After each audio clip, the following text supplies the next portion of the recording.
Hello साथियों, आज मैं रात में ये वीडियो बना रहा हूँ। तो अभी जो है हाई कोर्ट का जो फैसला आया मदरसों के ख़िलाफ़, उसके संदर्भ में कुछ बातें आपको अवगत कराना चाहता हूँ।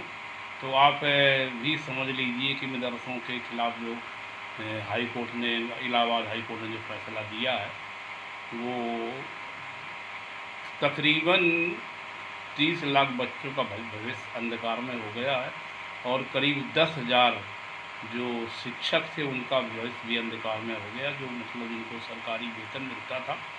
तो जो दवायर की रिपोर्ट के अनुसार जो हमें बताया गया है कि यूपी में जो इस्लामिक मदरसा हैं उन पर गहरा संकट छा गया है। तो जो गहरा संकट छा गया है और लाखों शिक्षकों और छात्रों का भविष्य अंधकार में तबाह हो गया है। तो आप इस बात को समझ पा रहे हैं कि जो फैसला जो हाई कोर्ट का आया है, लेकिन वो फैसला है, उसमें इंसाफ नहीं है। फैसला एक अलग चीज़, इंसाफ अलग चीज़ होती है। और ये मदरसा बोर्ड का जो गठन किया गया था वो 2004 में किया गया था।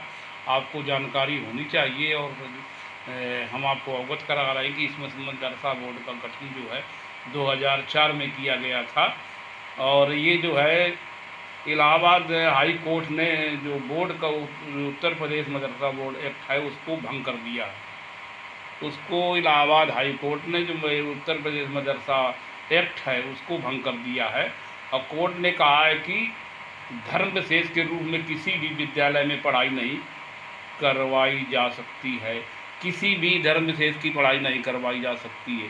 तो ये माननीय उच्च न्यायालय ने या इलाहाबाद में ये इस बात की टिप्पणी की है कि ये मदरसा जो बोर्ड जितने भी है इसको भंग कर दिया गया और मदरसा के स्कूल इनके बच्चों को कहीं एडजस्टमेंट किया है। तो बच्चे इस तरह से कैसे एडजस्टमेंट हो जाएंगे कि इतनी जल्दी वो उस उन बच्चों में मिक्सअप नहीं हो पाएंगे।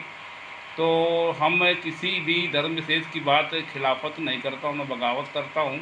मैं सभी धर्मों का सम्मान करता हूँ।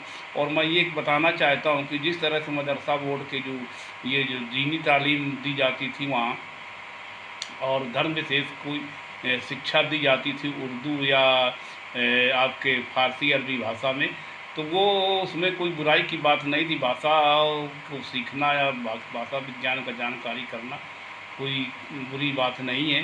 तो वो जो है इसी तरह से जो है भारत में संस्कृत विद्यालय है, संस्कृत विश्वविद्यालय हैं और संस्कृत में ही केवल वहाँ पढ़ाई कराई जाती है। और उनको जो है उत्तर प्रदेश सरकार और उनको उत्तर प्रदेश सरकार ग्रांट भी देती है, उनका वेतनमान देती है, छात्रवृत्ति भी देती है बच्चों को, और बहुत सारी सुविधाएं वही सुविधाएं देती जो यूपी बोर्ड या सीबीएसई बोर्ड में मिलती हैं।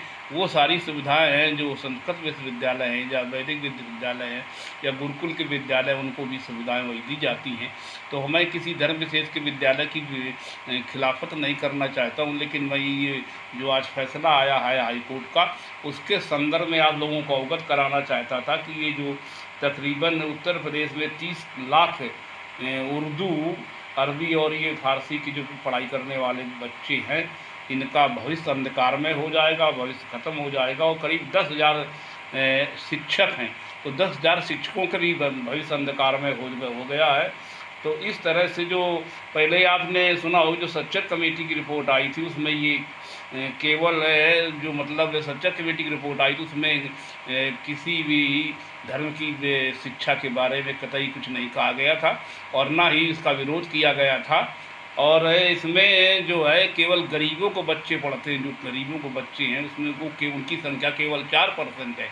जो गरीब है बेचारे बच्चे वो ये जो दीनी तालीम लेते हैं, जो जो एक धार्मिक शिक्षा लेते हैं, उस कोई बुरी बात नहीं, लेना भी चाहिए।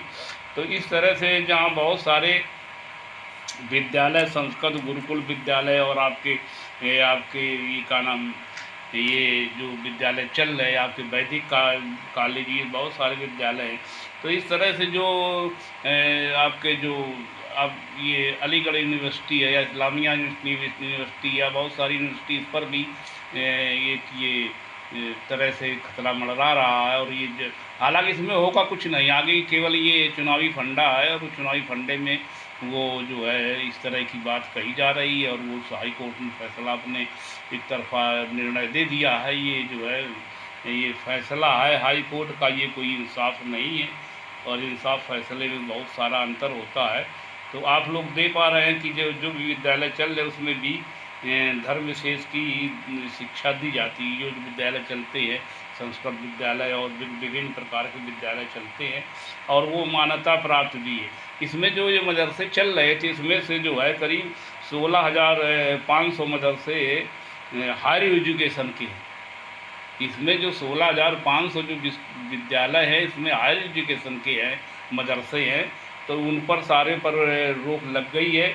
और 650 मदरसों को भारत सरकार का ना उत्तर प्रदेश सरकार उनको जो है वेतनमान देती थी, वेतन भुगतान करती थी, और जो मदरसा बोर्ड के लिए इनको शक है किसी तरह का कि इनके जो फंडिंग हो रही, विदेश से फंडिंग आ रही है मदरसों के लिए, उसका हिसाब ये नहीं दे रहे। वो कहाँ से फंडिंग आती है, वो कौन सी फंडिंग है, इसके संदर्भ में ये कुछ नहीं बताते ना मदरसा बोर्ड बताता, ना कुछ बताता। जो मदरसा बोर्ड के जो अध्यक्ष हैं उत्तर प्रदेश के मदरसा बोर्ड के, वो तो भाजपा के, और वो भाजपा के वो वही कह रहे हैं कि मैं अब इसके खिलाफ सुप्रीम कोर्ट जाऊंगा। वो जाएंगे कि नहीं जाएंगे वो गलत विषय है, वो राजनीतिक एक स्टंट था जो किया गया है।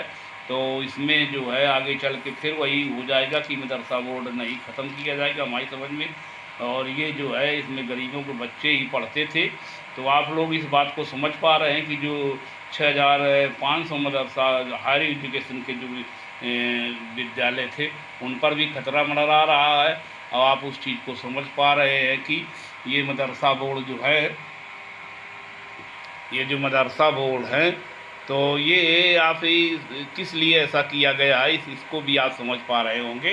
तो ये इसमें हमारे माननीय मुख्यमंत्री जी ने बहुत खुशी ज़ाहिर किया कि मैं हाई कोर्ट के जो निर्णय आया उसका मैं स्वागत सम्मान करता हूँ, पालन करने के लिए वो प्रतिबद्ध हूँ।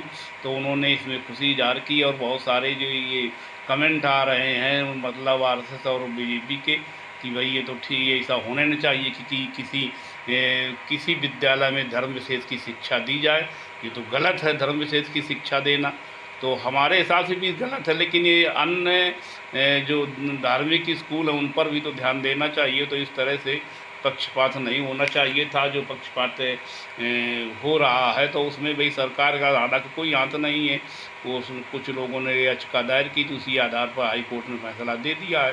तो ये मैं इसी के साथ में आप लोगों से निवेदन एक करना चाहता हूँ कि जो आप मतलब हमारा यूट्यूब चैनल है ग्राम देहात, इसको लाइक सब्सक्राइब अवश्य कर लें। पहले लाइक सब्सक्राइब अवश्य कर लें हमारा यूट्यूब चैनल ग्राम देहात। इसको मैं रात में वीडियो बना रहा हूँ, और जो भी जानकारी हमको उपलब्ध हो पाती उसी के आधार पर मैं आप तक ये पहुँचा रहा हूँ।